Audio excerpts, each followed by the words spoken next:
I think for me personally, I see technology as adding more value to something that's super invaluable already.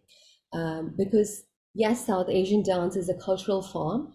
It comes with its history, its social context, and all of these. But most of the times, when technology comes in contact with South Asian dance, I see it as an aid to help elevate certain things that might or could go unnoticed.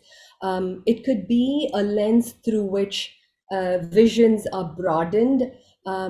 Perhaps it could isolate certain things that have gotten lost in translation, perhaps, or it could stupendously elevate the meaning of a form that is formless sometimes.